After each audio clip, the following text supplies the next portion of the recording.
નમસ્તે વિદ્યાર્થી મિત્રો, છઠ્ઠા ધોરણના વિજ્ઞાન વિષયમાં પ્રકરણ 7 વનસ્પતિની જાણકારી મેળવીએ.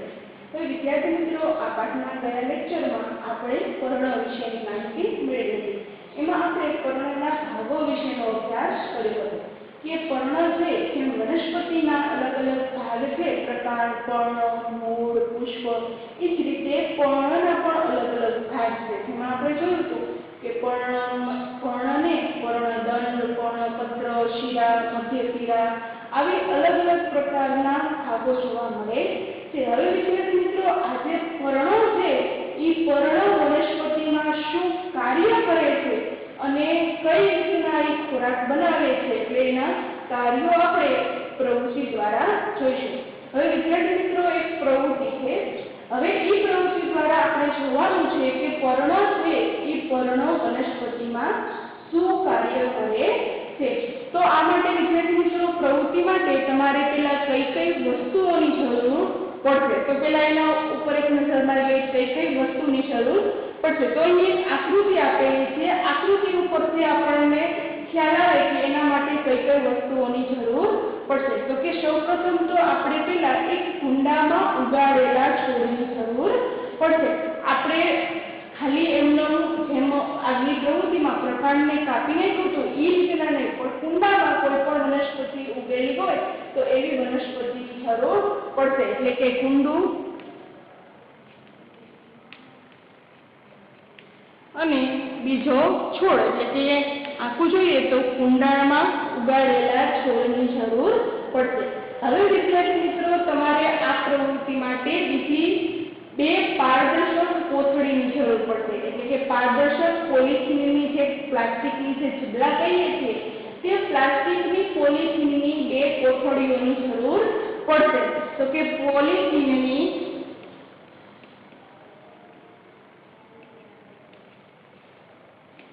પારદર્શક કોથળી. હવે વિદ્યાર્થી મિત્રો, પારદર્શક એટલે કે આપણે એની આરપાર જોઈ શકીએ. એટલે કે કઈ પણ વસ્તુ તમે એ કોથળીમાં મેળવી હોય તો તમને સ્પષ્ટ દેખાતી હોય એને પારદર્શક કહેવામાં આવે છે. એટલે કે પોલિથીનની પારદર્શક કોથળી કે જેથી કરીને આપણે એમાં જોઈ શકીએ, આરપાર જોઈ શકીએ એવી પારદર્શક કોથળી.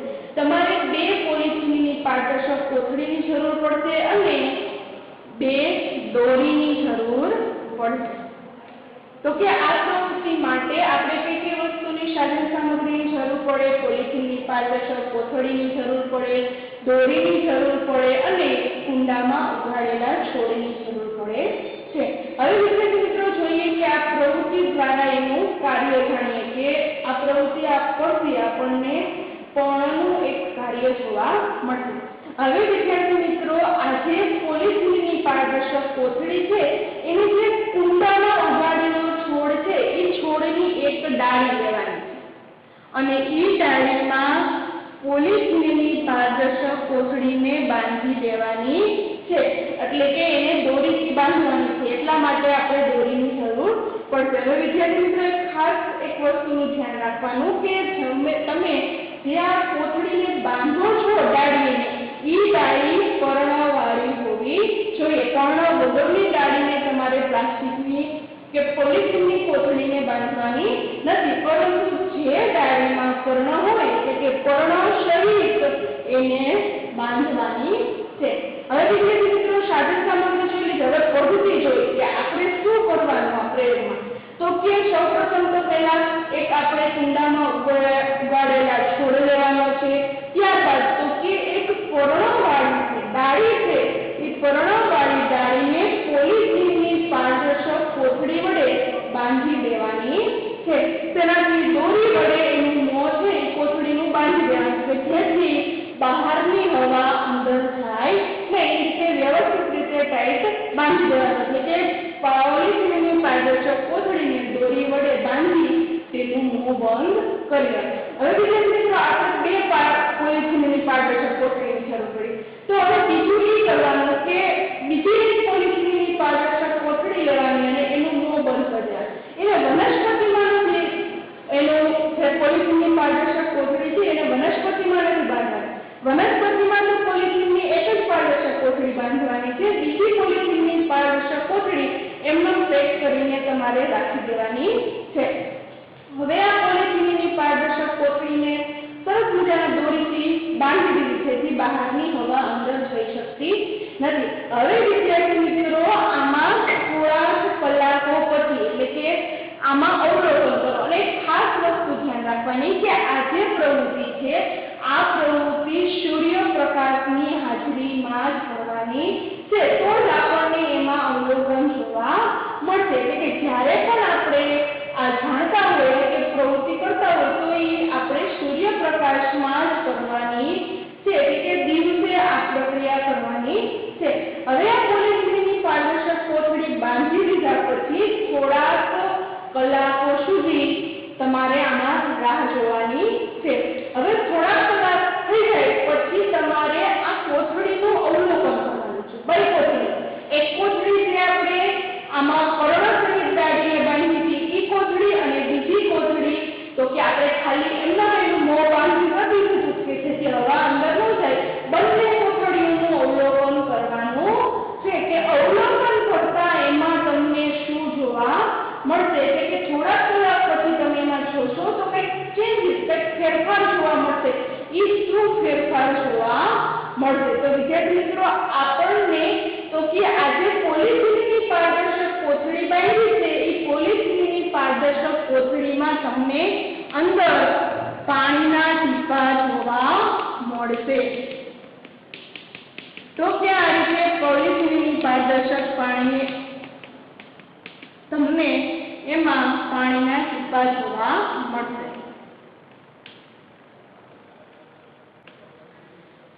તો કે તમે જે બીજી આપણે એમ પ્લાસ્ટિકની પોલિથીનની પારદર્શક કોથળી રાખી હતી તો એમાં આપણને કાંઈ પણ ચેન્જીસ જોવા નથી મળતો। જેવી તમે કોથળીને મોં બંધ કરીને રાખી હતી એવી કોથળી એમાં જોવા મળશે, એમાં કાંઈ પણ ફેરફાર જોવા મળશે નહીં। જ્યારે આ પર્ણસહિતની દાઢીને તમે પોલિથીનની પારદર્શક કોથળીને બાંધી હતી તો એને થોડા કલાક પછી તમે અવલોકન કરશો તો એમાં તમને પાણીના ટીપા જોવા મળશે। તો કે વિદ્યાર્થી મિત્રો તમને એ પ્રશ્ન થતો કે આ જે પાણીના ટીપા છે એ પાણીના ટીપા ક્યાંથી આવ્યા હશે? તો કે કારણ કે અવલોકન આપણે કર્યું તો આમાં પાણીના ટીપા જોવા મળ્યા, જ્યારે બીજી આપણે પોલિથીનની પારદર્શક કોથળી લીધી હતી તો એમાં આપણને પાણીના ટીપા જોવા મળ્યા નહોતા। તો કે આ પાણીના ટીપા ક્યાંથી આવ્યા હશે? તો વિદ્યાર્થી મિત્રો જે રીતે આપણી ચામડી છે, આપણી ચામડીની ઉપર છિદ્રો છે જેમાંથી આપણો પરસેવો છે એ પરસેવો બહાર આવે છે, એવા આપણી ચામડી ઉપર છિદ્રો છે। એ જ રીતે આ જે પર્ણ છે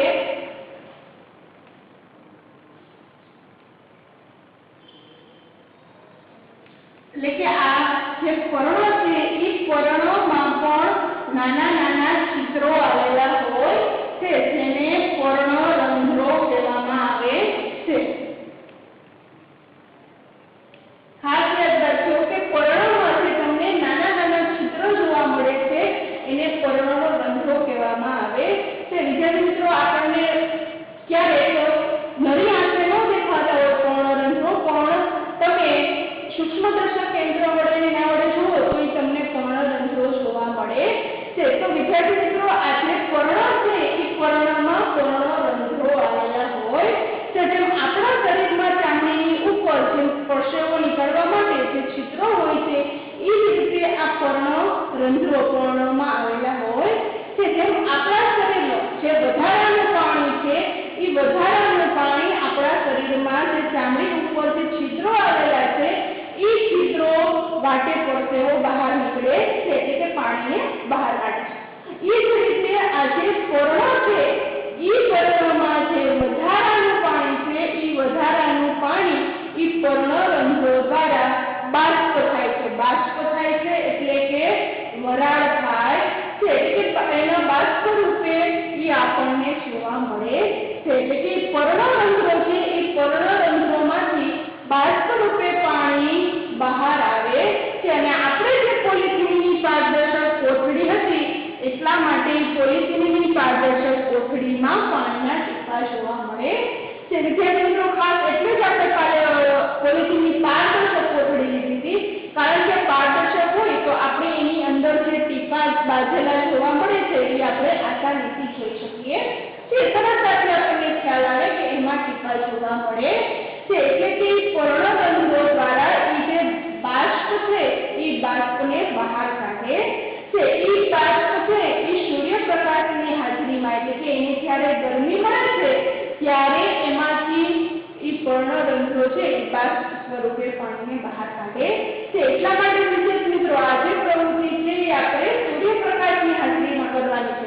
જો તમે રાત્રિ દરમિયાન કરો તો તમને વધારે એમાં પાણીના ટીપા બાજેલા જોવા મળતા નથી, કારણ કે એને દિવસ દરમિયાન સૂર્યપ્રકાશની ગરમી મળે છે, જેથી બાષ્પ વધારે પ્રમાણમાં થાય છે। જ્યારે રાત્રે ઠંડુ વાતાવરણ હોય તો એટલું બાષ્પ થતું નથી, એટલે આ જે પ્રવૃત્તિ છે એ સૂર્યપ્રકાશની હાજરીમાં કરવાની છે। તો કે આપણને શું અવલોકન જોવા મળ્યું?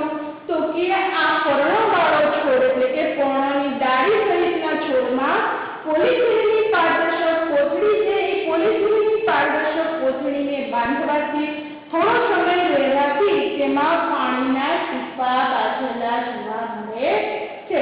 તો કે આ ટીપા બાજેલા જોવા મળે છે, એટલે કે આ જે પર્ણ છે એ પર્ણદેવ એ પર્ણરંધ્રો દ્વારા બાષ્પની પ્રક્રિયા કરે છે। તો કે વિદ્યાર્થી મિત્રો આ જે વધારાનું પાણી છે એ વનસ્પતિ પર્ણમાં આવેલા પર્ણરંધ્રો દ્વારા આ વધારાના પાણીને બાષ્પ રૂપે વાતાવરણમાં બહાર ઠાલવે છે।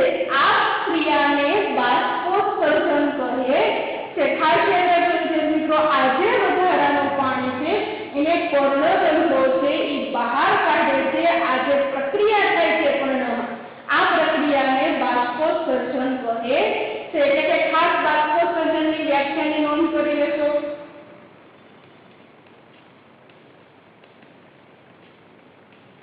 કે બાષ્પોત્સર્જન કોને કહેવામાં આવે છે?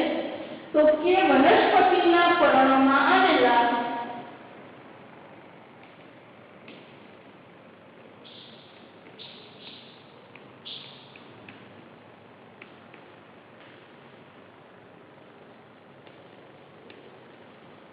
પર્ણરંધ્રો દ્વારા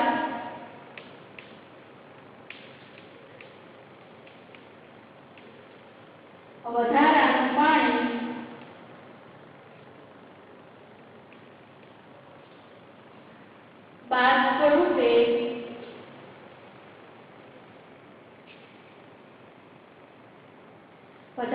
પાણી બાષ્પ રૂપે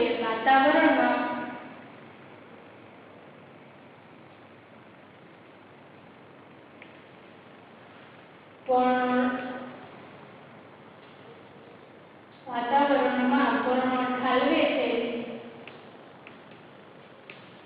તેને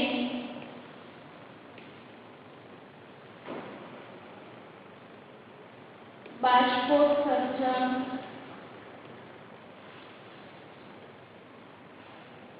કહે છે।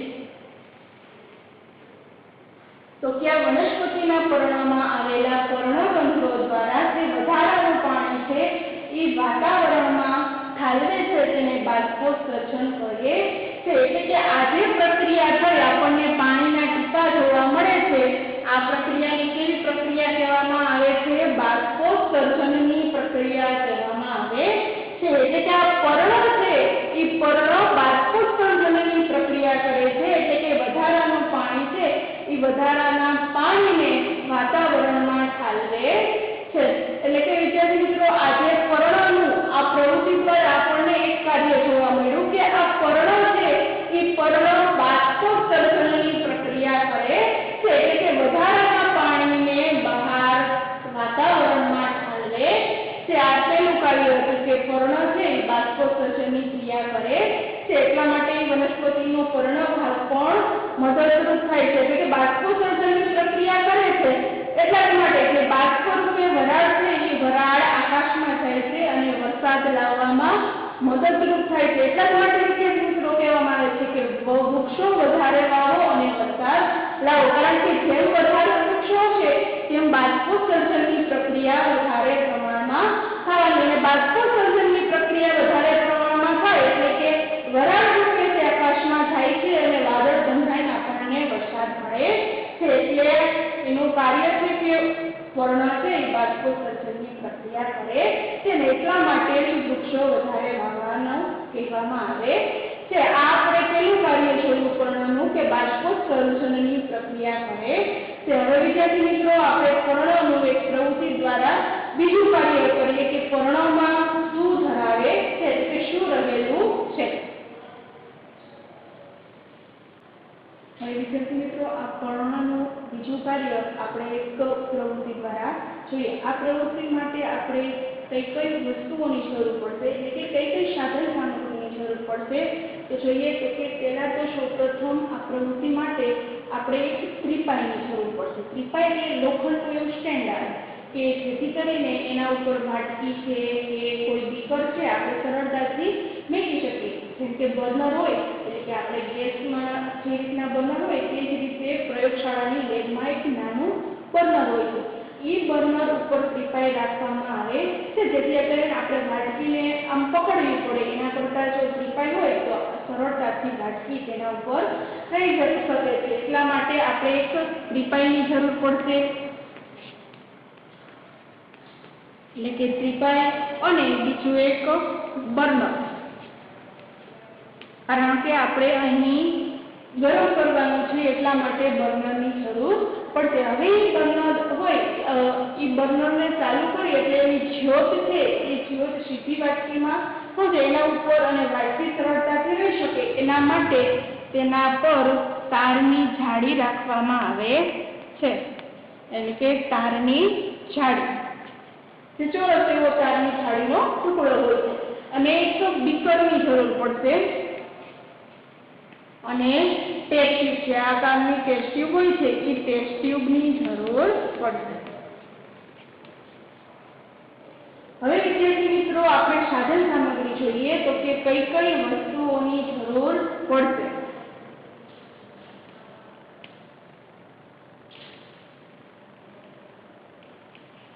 તો કે આ પ્રયોગ કરવા માટે આપણે તો બીકરની જરૂર પડશે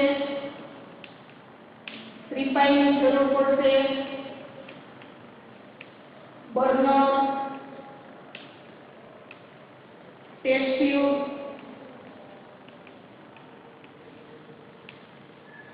એક પર્ણની જરૂર પડશે અને સ્પિરિટની જરૂર પડશે અને પાણી હવે વિદ્યાર્થી મિત્રો આ એક શબ્દનો આવ્યો સ્પિરિટ તો કે સ્પિરિટ છે એ સ્પિરિટ કેવું હોય તો કે આ સ્પિરિટ છે એ રંગવિહીન છે એને કોઈ રંગ નથી હોતો હવે તમે અત્યારે જે સેનિટાઈઝર લગાવી છીએ આપણે તો કે એ સેનિટાઈઝરમાં પણ આ સ્પિરિટનો ઉપયોગ થાય છે પછી તમને ખ્યાલ હોય તો ડોક્ટર જ્યારે ઇન્જેક્શન લગાવે છે એ ઇન્જેક્શન લગાવ્યા પહેલા એક કોટન દ્વારા એ જગ્યાને સાફ કરે છે એ સાફ કરે એના માટે આ સ્પિરિટનો ઉપયોગ થાય છે તમે જોયું હોય ઇન્જેક્શન લગાવ્યું હોય તો તમને એ પેલા કોટન લગાવે એટલે ઠંડો એવો અહેસાસ થાય ઠંડુ લાગે તો કે એમાં સ્પિરિટનો ઉપયોગ થાય છે તો કે સ્પિરિટની જરૂર પડશે અને પાણીની જરૂર પડશે હવે વિદ્યાર્થી મિત્રો આ જે બીકર છે એ બીકરમાં આપણે પાણી લેવાનું છે હવે એ બીકરમાં પાણી લેવાનું અને એને એક બર્નર ચાલુ કરીને આપણે ત્રિપાઈની સરસ સ્ટેન્ડ રાખી ઉપર તારની જાળી રાખી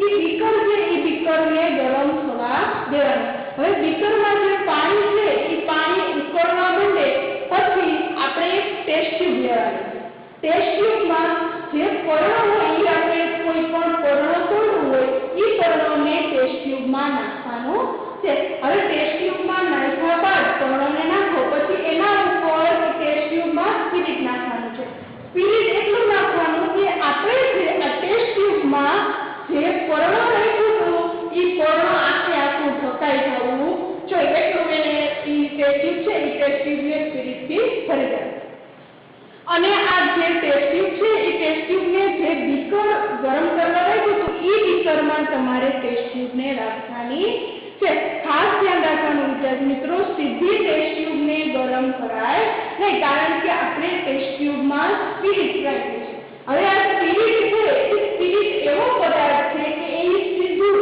અગ્નિના સંપર્કમાં આવે એટલે કે સીધો આના સંપર્કમાં ગરમીના સંપર્કમાં આવે તો એ સ્પિરિટ છે એ સ્પિરિટ સળગે છે એટલે સીધી ટેસ્ટ ટ્યુબને ક્યારેય ગરમ કરવામાં આવતી નથી કારણ કે એમાં સ્પિરિટ નાખ્યું છે એટલા માટે આપણે પેલા બીકર છે એ બીકરને ગરમ કરવા રાખ્યું અને એમાં પાણી ઉકળી જાય પછી આ ટેસ્ટ ટ્યુબની અંદર આપણે પર્ણને નાખ્યું હવે વિદ્યાર્થી મિત્રો આને ક્યાં સુધી ગરમ કરવાનું કે આ જે પર્ણ છે કારણ કે આપણે જોયું કે સ્પિરિટ છે એ સ્પિરિટ કેવું છે રંગનું એમાં કાંઈ પણ રંગ નથી પરંતુ આ સ્પિરિટ છે એક એવો ગુણધર્મ ધરાવે છે સ્પિરિટ તો કે પદાર્થ કોઈ પણ પદાર્થ હોય એને રંગવિહીન બનાવે છે તો આપણે અહીંયા શું લીધું છે પર્ણ તો આ સ્પિરિટ છે એ સ્પિરિટ પર્ણને રંગવિહીન બનાવે છે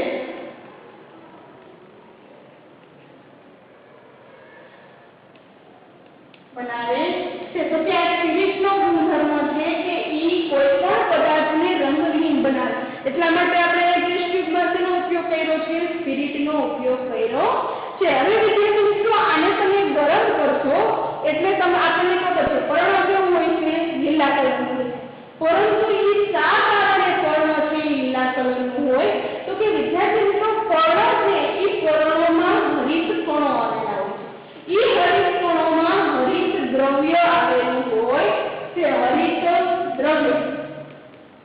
હરિત દ્રવ્યને બીજું ક્લોરોફિલ પણ કહેવામાં આવે છે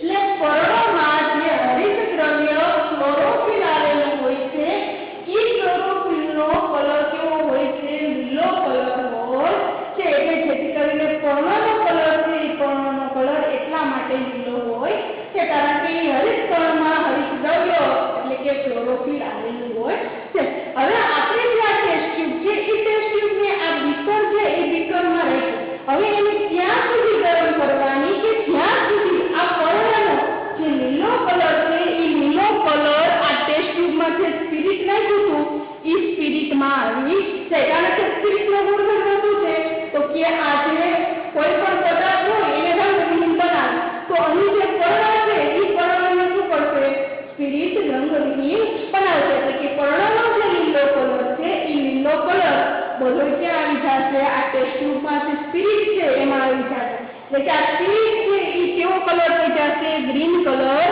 થઈ જશે ત્યાં સુધી આપણે આ ટેસ્ટ ટ્યુબને ગરમ કરવાની છે જ્યાં સુધી પર્ણનો કલર નીકળી ન જાય ત્યાં સુધી આને ગરમ કરવાનું હવે વિદ્યાર્થીઓ પર્ણનો રંગ નીકળી જાય સ્પિરિટ છે એ લીલા કલરનું થઈ જાય પછી આની અંદર જે પર્ણ રહેલું છે એ પર્ણને આપણે બહાર કાઢવાનું છે પણ એક વસ્તુનું ધ્યાન રાખવાનું કે આ પર્ણને બહાર કાઢવા માટે આપણે સીધો હાથનો ઉપયોગ કરવાનો નથી કોઈ ચીપિયાનો તેનો ઉપયોગ કરવાનો અને પર્ણને બહાર કાઢી એકાદ બીજું બીકર આપણે સાઈડમાં લીધું છે એ બીજા બીકરમાં નાખવાનું અને એ બીજું બીકર છે એને આખું પાણીથી ભરી દેવાનું અને એ પર્ણને છે એ પર્ણને પાણીથી ધોઈ નાખવાનું હવે તમે જે પર્ણ જોશો એ પર્ણ જે ગ્રીન કલરનું પર્ણ પહેલા હતું એટલે કે લીલા કલરનું જે પર્ણ હતું એ પર્ણ કેવું થઈ જશે રંગવિહીન પર્ણ બની જશે હવે તમે પાણીથી ધોઈ નાખો જેથી કરીને સ્પિરિટનો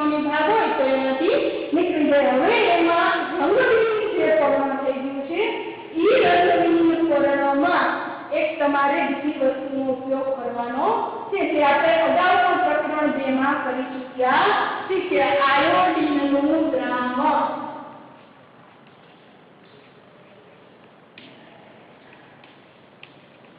જે મિત્રો યાદ છે આપણે ખાદ્ય પદાર્થની ચકાસણી કરવા માટે આયોડીનના દ્રાવણનો ઉપયોગ કર્યો હતો જે આયોડીનનું દ્રાવણ છે એ કેવા કલરનું હોય છે પીળા કલરનું હોય છે તેનો ઉપયોગ કર્યો હતો અહીંયા પણ આપણે આયોડીનના દ્રાવણનો ઉપયોગ કરવાનો છે જે પર્ણ છે એ પર્ણ રંગવિહીન થઈ ગયું આપણે સ્પિરિટમાંથી બહાર કાઢી નાખ્યું અને પાણીથી પણ સ્વચ્છ કરી નાખ્યું પછી આ જે પર્ણ છે એ પર્ણ પર તમારે આયોડીનના ટીપા નાખવાના છે જેના ટીપા નાખવાના આયોડીનના દ્રાવણના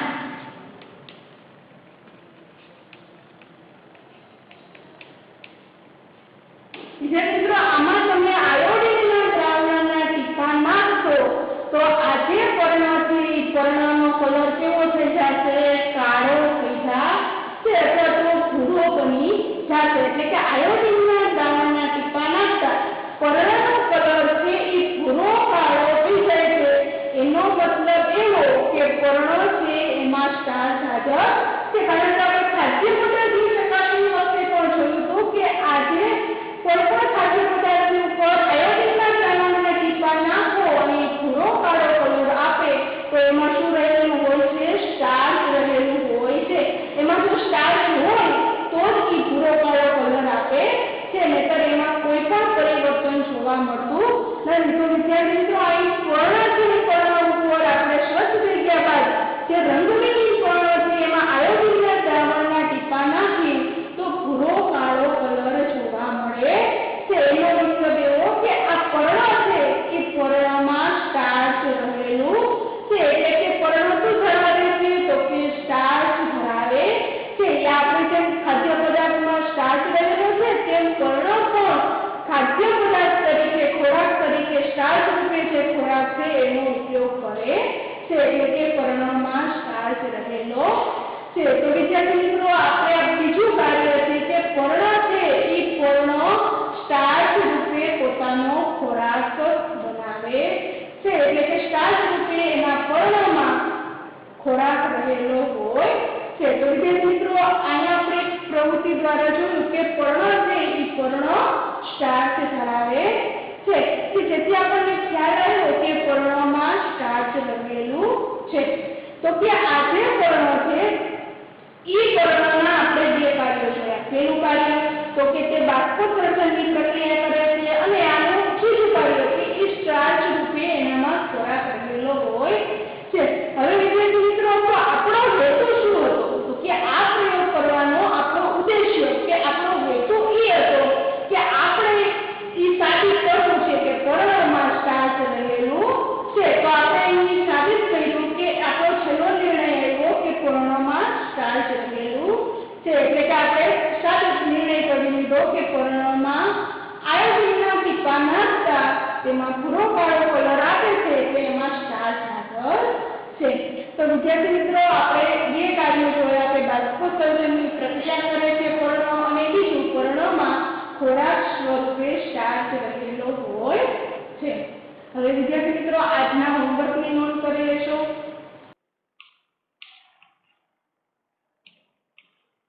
હોમવર્કમાં તમારે સ્વાધ્યાય પોથીમાં જે વ્યાખ્યા આપવાનો પ્રશ્ન છે એમાંથી તમારે શુકની, વેલા, બાષ્પોત્સર્જન,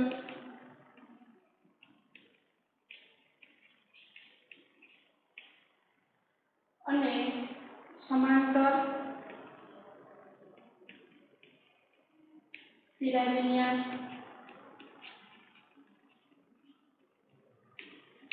અને ઢાલાકાર શિરાવિન્યાસ